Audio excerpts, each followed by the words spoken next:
The group that took the city of Jacksonville to federal court over its new city council districts is getting ready to submit its own plan for redistricting to the city council tonight. This month, a federal judge agreed with groups like the ACLU and NAACP and the Northside Coalition of Jacksonville that the maps the city drew were illegal. The city is appealing that decision, but in the meantime is also drawing new maps of its own. News4Jax reporter Jim Pickett is live at City Hall. Jim, what are the groups that launched this legal battle calling for tonight?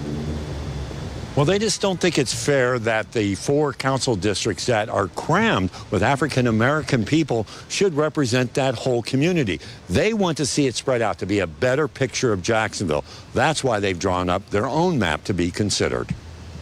Instead of 4 city council districts in northwest Jacksonville that ensure a black council member will be elected from each one, the NAACP, ACLU, the Northside Coalition, and a group of citizens say the old way has to go and a new map needs to be drawn and approved that shows the real racial makeup of the city.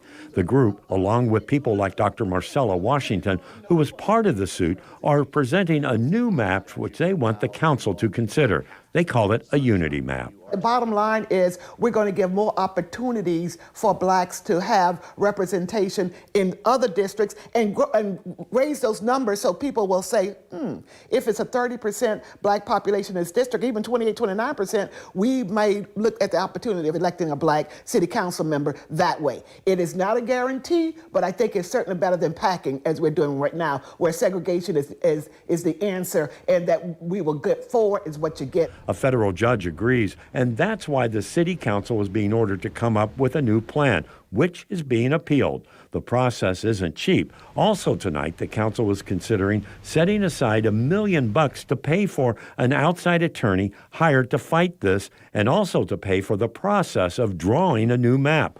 But all of this has to happen quickly because the judge has given them a deadline of November 8th, just 14 days away.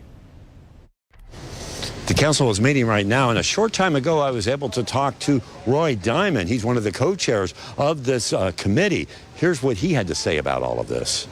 The situation that they're going to present these maps, is that anything that as the committee would they consider? Yeah, absolutely. You look at every map that comes from the public, and these are plaintiffs who brought the lawsuit, and so you'd be crazy not to look at what they're presenting, but they don't have the final word. The judge has the final word.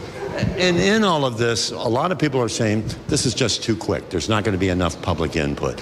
How are you going to get the public's input on this? All right, so we have a federal court order that says we've got about a month to do this. So we will have multiple hearings, multiple opportunities for the people to come and speak. In addition to that, they can send emails, they can come to all the hearings. I mean, we'll do the best we can with a month that we have. Final question on this, too. It's expensive. Like, I think Brenda's introducing legislation tonight for $1 million. $1 million? I mean, look, I don't disagree. It's very expensive. It's already in the budget, so I don't know that we need that bill. But at the same time, this is important. These are our maps. This is democracy. We've got to do the right thing.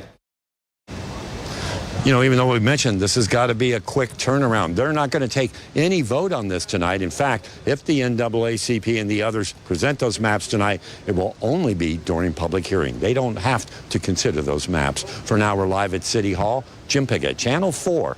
The local station.